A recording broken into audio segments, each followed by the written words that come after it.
bahwasanya ada pendirian pondok pesantren di Indonesia. Katanya, tahun berapa itu Gus kalau nggak salah? Itu 2 tahun kemudian Mas, 19 kalau salah itu. Oh 19 Iya. Pondok pesantren pertama putri. Iya, pondok pesantren putri pertama ya. Di Indonesia. Di Indonesia. Masya Allah Gus. Sangat ya kemudian baru dari pondok-pondok yang lain mulai mengikuti yang mungkin maksudnya Mas ya. Kalau ngaji itu sudah ada lah perempuan ngaji. Tapi yang mungkin belum ada. Mungkin waktu itu mungkin belum ada. Hanya baru dan hanya mencoba untuk memungkinkan santri putri itu tadi.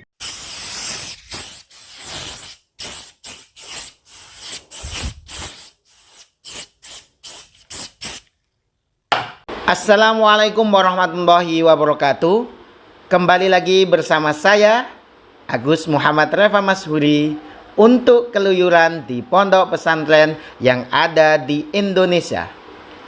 Mencari sejarah, mencari hikmah, mencari barokah, dan ikutilah saya dan jangan lupa subscribe, like, and share, dan kita cari berkah.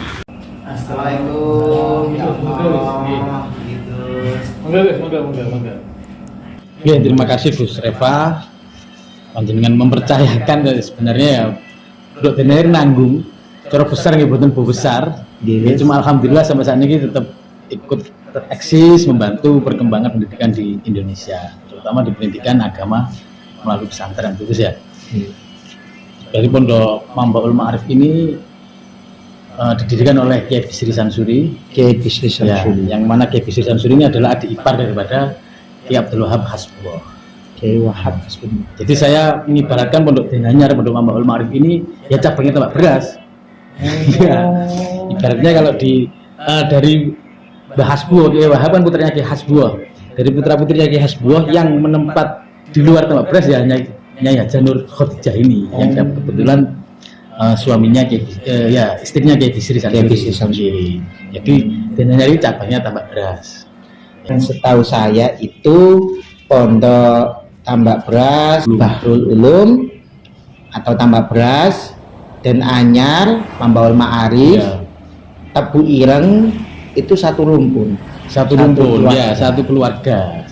Kalau dari Kiai Hashim itu nasabnya dari Tambak Beras. Ya. Kalau bunyainya Nanyar Khadijah itu dari istrinya Tambak Beras. Ya. Dan adik kandungnya Kiai Wahab Hasbullah. Ya. Jadi Kiai Hashim sama Kiai Wahab ini masih kalau nggak sepupu ya minduan. Minduan. Ya. Kalau terus sama Mbah Bisri ini. Nah, terus Kiai Hasbullah ini punya putra putri yang di situ ada Kiai Wahab Hasbullah, terus Nyai Nur Khadijah lah. Nyai Nur Khadijah ini istrinya Kiai Bisri. Jadi sebelum mendirikan pondok pesantren Mambaul Ma'arif, Kiai Bisri itu sempat tinggal di Tambak Beras selama 2 atau 3 tahun gitu. Terus sama Kiai Hasbullah itu di punya tanah di sini ya Hasbullah. Kiai Hasbullah punya tanah, Mbah Bisri disuruh ibaratnya zaman dulu bahasanya macul sawah di sini di Denanyar ini. Ya, karena beliau alim, punya ilmu, kemudian mendirikan masjid di belakang dalam kesepuan itu ada masjid yang mana di situ proses pembelajaran pertama masyarakat sekitar sini ya di situ itu. Kalau boleh tahu Gus, ini Pondok Denanyar atau Pondok Mambaul Ma'arif ini berdiri pada tahun berapa Gus? Pada tahun 1917. 1917. Ya, Pondok Putra. 1917 Pondok Putra tahun itu. Masih diasuh oleh Mbah Bisri Sansuri. Ya. Gitu ya Gus ya. Ini selama berapa tahun ya? 2 tahun kan Mbah Nyai Nur Khadijah ini kan sebenarnya kan juga ingin ngajar gitu. Ingin ngajar, akhirnya sama Mbah Bisri ini ditawari atau ingin jenengan purun dan ngopeni wedok di sekitar Denanyar ini. Pertama yang ngaji ya perempuan-perempuan yang ada di sekitar rumah sini, di sekitar desa. Mbah Khadijah ini sebelum mendirikan pondok pesantren putri itu ya menampung perempuan-perempuan di sekitar desa sini Mas. Kemudian banyak yang dari luar desa itu Kan kalau diwari kan nggak mungkin. Nggih, Gus. Nah, terus mau dimungkinkan. Dimungkinkan. Terus Mbak Bisri coba izin ke Ki Hasim. Kiai Hasim. Itu kan Mbak Hasim masih sugeng, gurunya kan Ki Hasim itu. Mbak Hasim nggak jawab, Mbak Hasim itu hanya diam, tapi tidak melarang. Tidak melarang Mbak Hasim. Terus kemudian berarti diamnya itu tidak ada larangan. Kemudian Mbak Bisri nekat membuat pondok pesantren putri itu. Kalau saya boleh pernah dengar cerita, Kiai Bisri. oh ya Bisri Iya. terkenal dengan fikihnya, terus Yai Wahab itu terkenal mungkin sepak terjangnya untuk ke depan perpolitikannya dan perpolitikan, sebagainya. Kalau melarang tidak, tapi diam. Diam, ya. Tetapi diminta sama Kiai Wahab bahwasanya untuk merestui. Ya. Diminta Kiai Wahab untuk merestui bahwasanya ada pendirian pondok pesantren Ya. putri pertama di Indonesia. Katanya begitu. Tahun berapa itu Gus kalau nggak salah? Itu 2 tahun kemudian Mas, 19 kalau salah itu. Oh 1919 Ya. pondok pesantren pertama putri Iya, pondok pesantren putri pertama ya. di Indonesia. Di Indonesia. Masya Allah Gus, sangat Ah. jasa ini berarti. Terus ya kemudian baru dari pondok-pondok yang lain mulai Mengikuti. mengikuti. Yang mungkin maksudnya Mas ya, kalau ngaji itu sudah ada lah perempuan ngaji. Tapi yang mungkin belum yang ada. mungkin waktu itu mungkin belum ada. Hanya baru dan hanya Baru dinanya orang mencoba untuk memungkinkan. untuk memungkinkan santri putri itu tadi.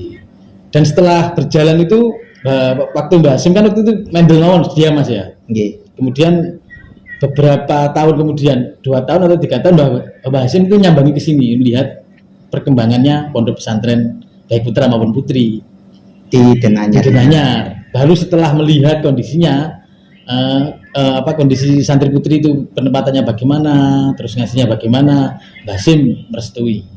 Setelah itu baru merestui. Nggih, Ya, Gus. mungkin yang dikhawatirkan Mbak Hasim kan sangat adil ya di dalam pertemuan antara laki dan perempuan, kayak begitu. Dan di sini waktu itu yang ngajar perempuan ya langsung diasuh oleh Mbak Nur Khadijah itu. Oh langsung diasuh oleh Bunyai Nur Khadijah.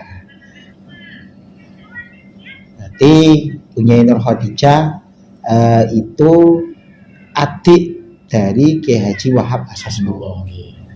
Kalau orang awam itu tahunya itu kalau Den Anyar itu ya Mbak Bisri Samsuri. Ternyata di belakang layar itu ada Bunyai Nur Khadijah yang pertama kali memperakasai Iya, memperakasai.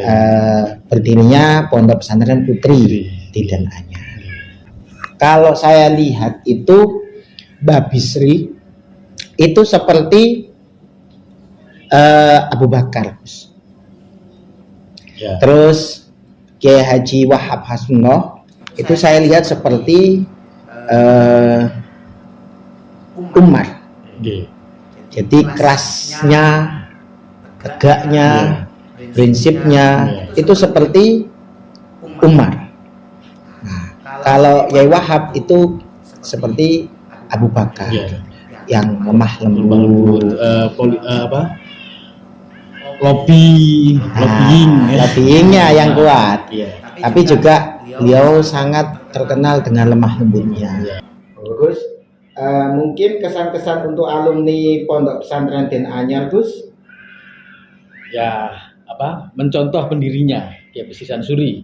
Kiai Bisri Samsuri itu punya prinsip teguh berfikih, lentur bersikap. Dalam arti beliau tegas dalam dirinya sendiri tapi lentur kepada lingkungan, kepada orang lain. Sikapnya lebih lemah lembut, tetapi dalam diri sendiri harus keras, harus tegas. Visi misi dari Den Anyar, Gus? Monggo, Gus. Kalau visi misi ya seperti pondok-pondok yang lain yang jelas Mas ya. Bertafakuh fiddin, dalam mengarungi kehidupan kita, agama tetap menjadi landasan dalam berkehidupan di masyarakat maupun dimanapun. Karena tanpa agama yang kuat, kita akan gampang terombang-ambing oleh kerasnya dunia yang semakin tidak jelas ini. Mungkin untuk para penonton, Gus, dari channel Gus Reva, Ya, untuk yang alumni. jelas subscribe ya.